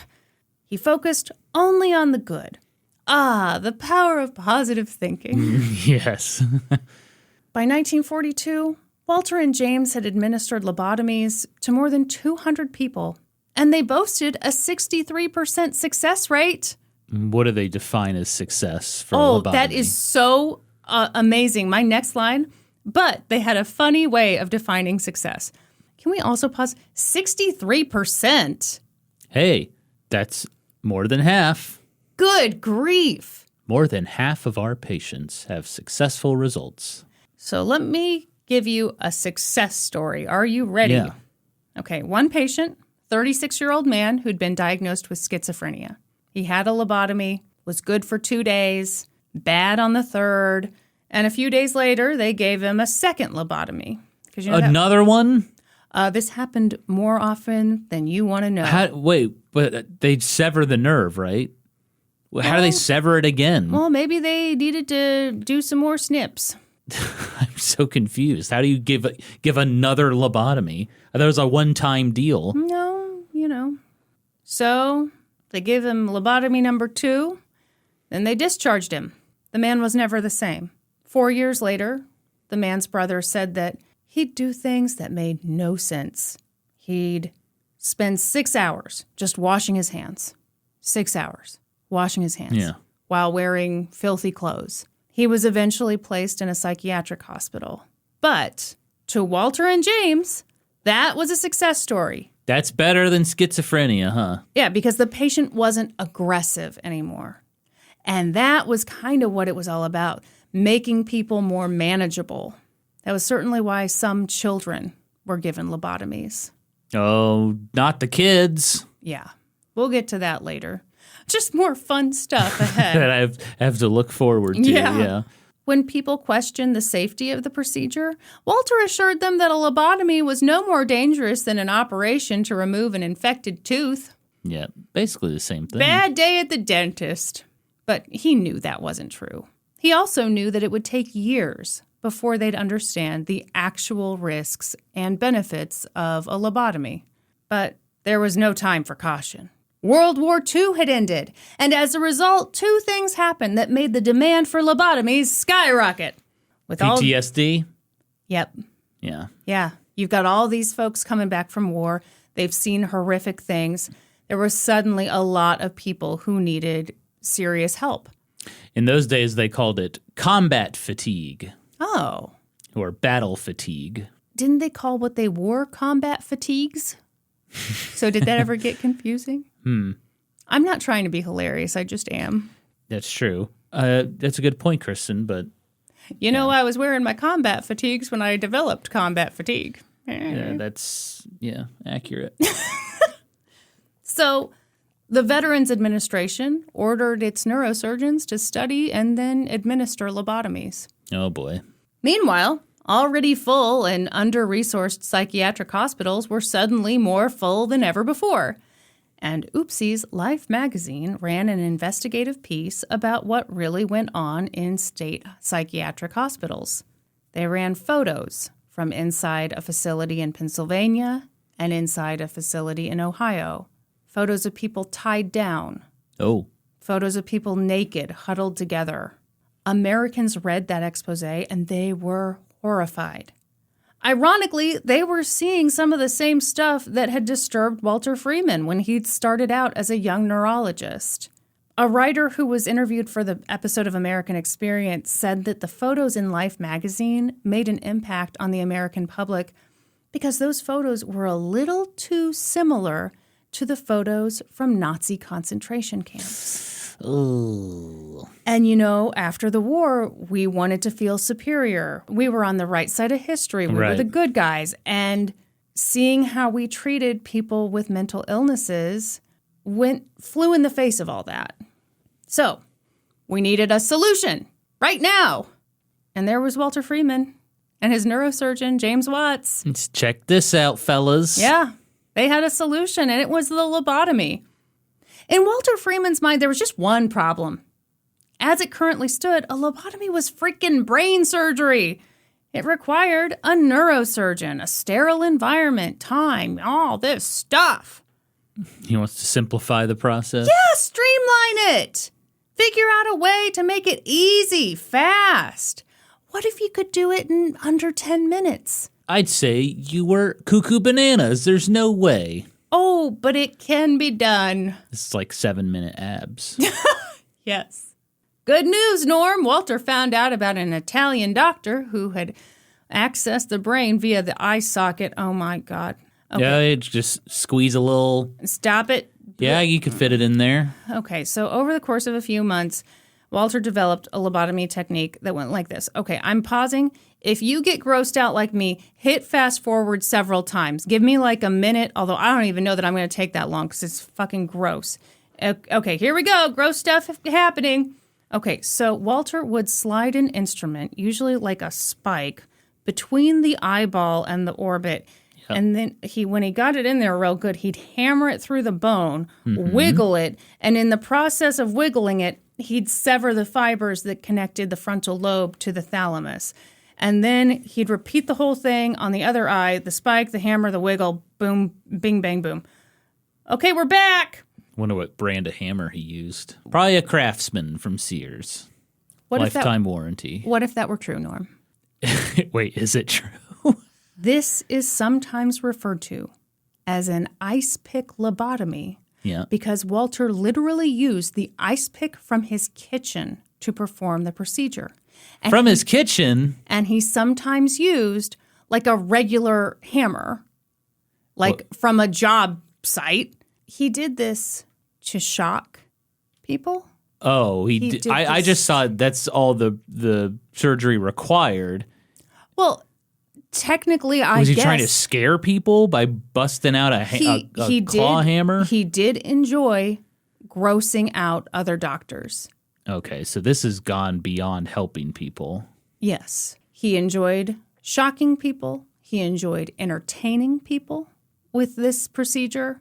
And no, a neurologist does not have only, what do I have? Oh, I can only use this ice pick and this regular hammer. No, he has access to tools. Now, should he be performing brain surgery? No, he shouldn't. He's not a surgeon. And not through someone's eye socket. Oh, God. Also, an ice pick from his house? Yep. You can use anything. Man, I'm pretty sure like germs had been invented by then. Oh, fun fact. He did not use gloves or a mask. He was the original Karen. He didn't want to wear masks. They don't work, Kristen. They're ineffective. Now, let me perform this lobotomy. Yeah. He first performed this in 1946 on a woman named Sally Ellen Ionesco. Her daughter later described Sally as being suicidal before the lobotomy and then peaceful afterward. So I mention that just because it wasn't all terrible all the time. And that's what peaceful makes it. Just like a nice way of saying docile? Yes. Yeah. But again, if we're talking about someone, I don't know. I think it is worth asking. Let's say you've got someone who's really violent. They are a threat to themselves and to others. And you love them and you want to get them help. And they get this procedure. And yeah, they're docile. They're more childlike. Mm-hmm. I don't think you'd see that as necessarily a bad thing. In some ways, no. In a lot of ways, no. There's no medication yet. There aren't good alternatives. But it's like I've been saying, it's such a roll of the dice because the outcomes would vary so much. I'm just saying there were a lot of patients who were really grateful to Walter Freeman for what he did for their loved one. It's such a risky operation. Yeah. And doesn't seem like there's a lot of science behind it. No. I mean, if you're shoving an ice pick into someone's eye with a Sears Craftsman hammer. Yeah, it's rough. Yeah. But Walter was thrilled. He went all over America performing this procedure, demonstrating it to crowds. He even had a motto, lobotomy gets them home. This is the way to get people out of institutions and into a so-called normal life. And you know what? He was making a name for himself. He wasn't just pioneering a new technique. He wasn't just saving people and changing the world. He was having a good time. I already mentioned the ice pick and the carpenter's hammer. But he'd also, sometimes he'd start the lobotomy with his right hand and then switch to his left. Just for the fun. What the? Kind of like when a clown juggles and then, blammo, reverse. He's taking after his grandfather.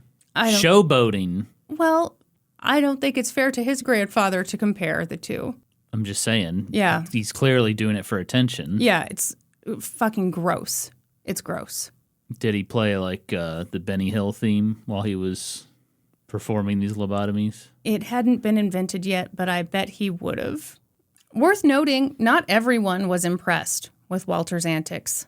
Yeah, Dr. Randy Savage. And a lot of psychiatrists. They were kind of disturbed by what he was doing. So in the episode of American Experience, Walter Freeman's son talked about a speech his dad gave to a group of psychiatrists. And the psychiatrists started heckling him. Because evidently this was the WWE. I don't know. Idiot says what? But Walter was fully prepared for the heckling. Because he reached under the podium, pulled out a box filled with hundreds of Christmas cards. They were from the families of patients he'd treated. People who were so grateful to him. And he said to the group of psychiatrists, "How many Christmas cards do you get from your patients?" Ooh, but then Dr. Randy Savage appeared with the seal chair. Blammo, right behind the head. Another method that Walter used for shutting down criticism from psychiatrists was to say, okay, let's say you got a patient who comes in and they're hearing voices. He'd describe a very extreme case. And he'd be like, realistically, what can you do for that patient? What kind of talking it out can you do? Yeah, at that time. Yeah, he had a point. There really wasn't much that psychiatrists could do in those extreme cases.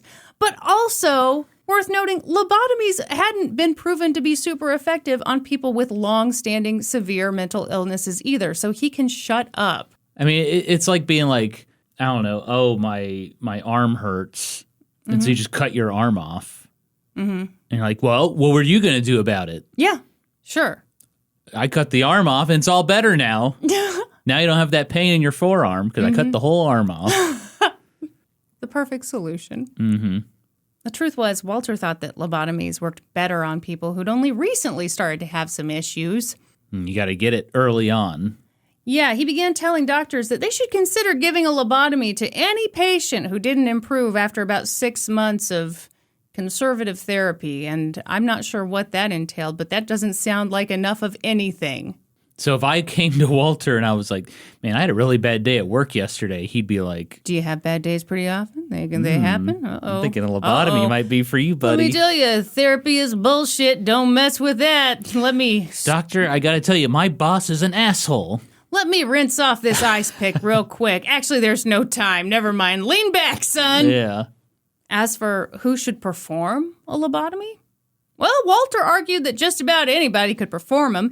He famously said that a hospital psychiatrist could learn the technique in a single afternoon. And he thought that hospital psychiatrists were total morons. So that was really saying something. With 3 easy payments of $19.99, I will teach you how to perform a lobotomy. My VHS tape. Call now. Tell him Walter sent you. Operators are standing by. That's how we should sell these History Host shirts. We should open up a 1-800 number. We'll have a 30-minute infomercial. Oh, my God. With skits and everything. And it's clear we have to really kill some time. Yeah. We've got to bring in family members to be characters. Yep. And we'll make wild claims about what the shirt can do. Sure. Why not? There's no ethics here. None. This shirt will save your life. Yep. Falling out of a plane and need a parachute. Grab this shirt, open it up. Uh-huh. You're safe. There was someone who didn't agree that just anyone should be performing brain surgery. Because I'm sorry, you can call it what you want. This is brain surgery. I mean, yeah. And that was Walter's longtime partner, neurosurgeon James Watts. Okay, Did he stand up to Walter? A bit. Some sources differ on when exactly they went their separate ways, but everyone seems to agree that the breaking point for James was when Walter began performing his new, fast, cheap lobotomies himself and teaching other people who were not surgeons, to do it too. Okay, the American Experience episode highlighted a very disturbing story from 1946 when James walked into the office that he shared with Walter, and Walter was in there with ice picks hanging out of both eyes of his patient. And Walter was like, "Oh, hey, Jim, would you be a doll and hold these ice picks while I take a picture?" While the patient's in there? Yes. And James didn't say a word. He walked out, and they never shared an office again. What in the ever-loving world? Oh, hey, just got these ice picks hanging out. You know what I want to do? I want to take a selfie. This is for my personal Insta, James. It's very important that I build up a strong following. I want to be a lobotomy influencer. Imagine Walter Freeman in today's time with this lobotomy shit. I mean, hopefully he wouldn't get away with it. Hopefully with informed consent and all the changes we've made, hopefully this could not happen again. With James gone, Walter had more freedom. Oh, boy. No one to check him, huh? Sometimes the trash takes itself out. Am I right? You're right. Walter got showier, flashier.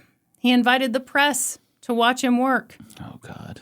In 1951, Walter was performing a series of lobotomies at Cherokee State Hospital in Iowa. 3 patients died that day. One of them died when Walter's ice pick slipped. He had been taking a photo. Oh. And that didn't slow him down. Over the course of 2 weeks in West Virginia, he performed 228 lobotomies. He called it his West Virginia Lobotomy Project. Seems like a traveling Yep. surgeon doing a show. Yep. Gross. James Watts was interviewed in, I think, 1980 by the Washington Post. And he said that Walter could be so entertaining that people would sometimes bring dates to his lectures. Oh, that's romantic. Yeah. That gets you going? No. Lobotomy lecture? No. Oh, my God. Because you know there'd be a demonstration. Mm-hmm. To hear him tell it, he was solving a real problem. Not just for the patients or for their families, but for the state. West Virginia didn't have much money, and the state was talking about closing some of its psychiatric hospitals. But if a bunch of their patients were lobotomized, maybe some of them could go home. Maybe the rest would be so docile they'd be easier to care for.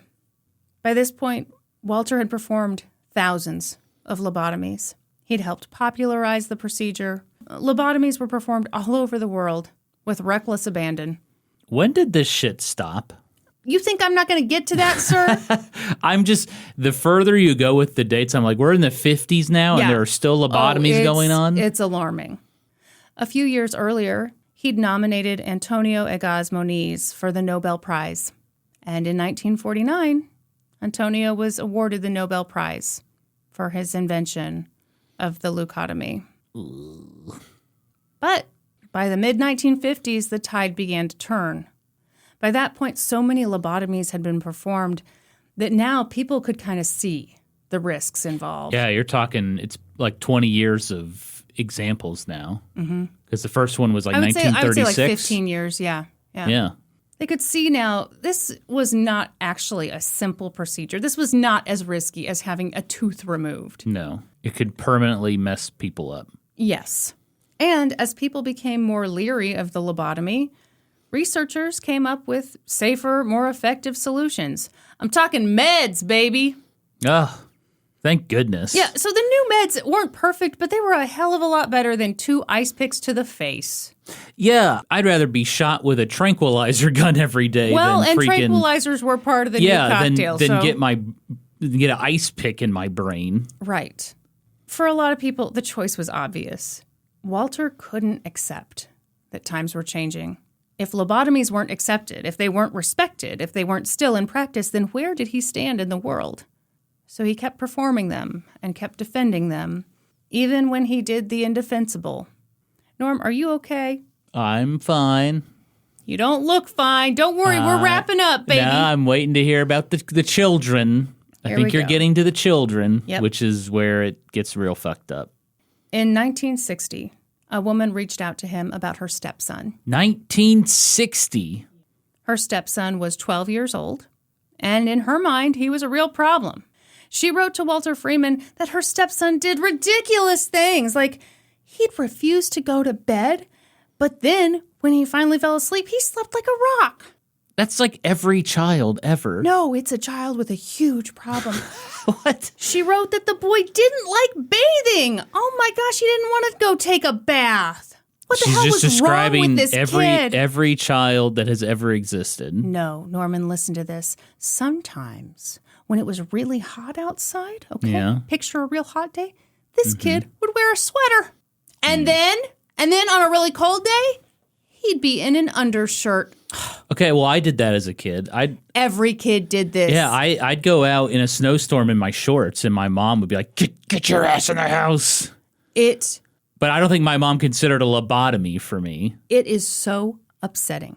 Okay, kid doesn't want to go to bed at bedtime, but then they go to bed and then they fall asleep. Well, I'm sorry, that's every kid ever. Mm-hmm. If that doesn't describe your kid, congratulations. You might have a cat. I don't know. Wait a minute, this isn't a kid. Hold on. Meow. And yeah, the thing about not dressing for the weather, super normal. Yeah. Super normal. So she wrote to Walter Freeman, and Walter Freeman told the woman that her stepson could not be helped by therapy. Nope, nothing else is going to work. It's only one thing. Lobotomy or bust. Mm-hmm. Therapy's for losers. Ice pick to the face. So he performed a lobotomy on a 12-year-old boy. Dear Lord. The boy is, of course, now a fully grown man. His name is Howard Dully, and he has spoken out about his experience. He said he didn't even know he'd had a lobotomy until 3 weeks after the procedure. And he didn't... Was he knocked out? Or did he forget it happened? Well, I think it was one of those things. You just know that you're being taken to the doctor and they're going to perform a procedure. Mm-hmm. And that's just the way it is. And you wonder how the brain develops when you're that young after you have a lobotomy. Absolutely. Yeah. Did the documentary go into that? I can't remember. I don't believe so, no. Yeah. I wonder. And by that I mean no, it did not. I wonder if it didn't affect him as much as others because his brain was still growing and developing. I'm not sure. He talked about how he feels like it absolutely has affected him. There's no doubt it has. Yeah. He said that he didn't find out until 3 weeks after the procedure, and he was reluctant to ask Walter Freeman any questions because he, on some level, didn't want to know what he had done to deserve this. And of course, you would think, well, they wouldn't just do this for no reason. They wouldn't just do this because sometimes I don't want to go to bed at 9 p.m. Mm-hmm. His story is really fascinating. He never discussed it with his stepmom and dad. And then later, much later, as an adult, he talked to his dad about it. And his dad put all the blame on the stepmom. Yeah. And all the blame on Walter Freeman. And when Howard kind of tried to talk to his dad about it more, he was basically like, well, I like to be positive and I don't like to. And it's like, wow. Cheer up, son. I don't like accountability. Yeah. I really would prefer not to do that. Walter Freeman is believed to have lobotomized 19 children. One of those children was 4 years old. 4? Yeah. Good God. In 1967, he performed his final lobotomy. 1967. The patient died of a cerebral hemorrhage during the procedure. And as a result, he lost his hospital privileges. Finally.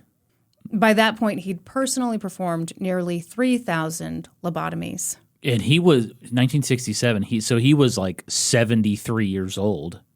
So yeah, he'd personally performed nearly 3,000 lobotomies. Yeah. But even that number to me isn't right because so much of what he did was demonstrating how to do it for other people. So there's probably thousands more, right? Oh, absolutely. Yeah. He could never accept that he'd done harm. Later in life, he rode around the country in a camper, visiting former patients, talking to them, trying to convince people and maybe just convince himself that he'd done something good. Yeah, he's trying to make himself feel better. Walter Freeman died in May of 1972, ironically following complications from surgery. What did he have done? I think he had cancer. My first guess was Brazilian butt lift. His Brazilian butt lift went terribly. Way wrong. But he did look good. But damn, did he have a nice ass. I want to end with a quote from the author Jack L. High. He wrote the book The Lobotomist, and that's what the American Experience episode is based on. Yeah. And he spoke about the research process and how his thoughts about Walter Freeman evolved as he wrote his book. And he said, I began by thinking that he must have been a monster or a criminal because, after all, look what he did. But I've come to think of Walter Freeman as more of a tragic figure, blind, not so much to the consequences of lobotomy, but to the consequences of his own faults and failings. Mm-hmm. And that is the story of the lobotomy. Ugh. And that is disgusting. And I do think it's fascinating, but wow, I could not do a series on this. It's too gross. Yeah, that's okay. No one's like, oh, darn. Yeah, we're not clamoring for part 2 of lobotomies. Don't worry. How hurtful. No, that was interesting. And actually, I agree that, like, yeah, I think he got into that for the right reasons, wanting to help people. Yeah. And I think that author's right, that he kind of tragically turned into something greater than he thought and yeah, it's like couldn't let it go, that it was harming people. And well, I think it's kind of like what I was talking about earlier, where loved ones, it would be too heartbreaking to admit I advocated for this thing and it made my loved one worse. Yeah. And yeah, how much harder is that if you're the guy who made yourself the face of this procedure? Yeah, you popularized it. Oof. I didn't know some guy in Portugal came up with it originally. I did just a little bit of reading on him. Man, you might want to look him up. He looks like a wax figure. Really? Yeah. What's his name again? I think it's Antonio Egas Moniz. He looks like a wax figure. Let's see. Oh, he does. He does. I mean, he really does. Like, you look at this and you're like, that's not a real guy. It looks like someone created him out of Play-Doh. Yes. Yeah, I don't know what it is about him. Something about the guy. Yeah. Boy, Kristen, I feel like our minds are one. Why do you feel like that? Because my What? next bonus episode Shut up. is also about lobotomies? not lobotomies, but about brains. Okay. Are you going to gross me out? No. Well, it's kind of gross. No. Well. Yeah. Are you trying to get people to not sign up for the Patreon? That's right. I'm trying to prevent We got to signups stay humble. because I don't want people abusing this 10% off merchandise code we That's offer. true. That's We're true. losing money every shirt we sell because I had to go with the tri-blend. I just had to. He just had to. He's a hero, folks. Ugh. Tragic figure, really. Great episode, Kristen. Thank you. Again, if you want, I mean, that was basically me telling you about the American Experience episode. It's such a good episode. I think you can really only find it on YouTube now. Yeah, I do remember watching that. It was very good. American Experience is a fantastic show. I agree. Kristen, you know what they say about history hoes. We always cite our sources. That's right. For this episode, I got my information from the Lobotomist episode of American Experience, the article Rosemary, the Hidden Kennedy Daughter book review by Meryl Gordon for the New York Times, the article DC Neurosurgeon Pioneered Operation Ice Pick Technique by Glenn Frankel for the Washington Post, the article Walter Jackson Freeman, Father of the Lobotomy by Al Ridenour for Mental Floss, as well as Britannica.com and reporting from NPR. That's all for this episode. Thank you for listening to an old-timey podcast. Please give us a 5-star review wherever you listen to podcasts. And while you're at it, subscribe! Support us on Patreon at patreon.com/oldtimeypodcast. Follow us on Instagram and Facebook and TikTok at Old Timey Podcast. Join the Reddit community. r/oldtimeypodcast and follow us individually on Instagram. I'm at Kristen Pitts Caruso and he's at Gaming Historian. And until next time, toodaloo, ta-ta, and cheerio!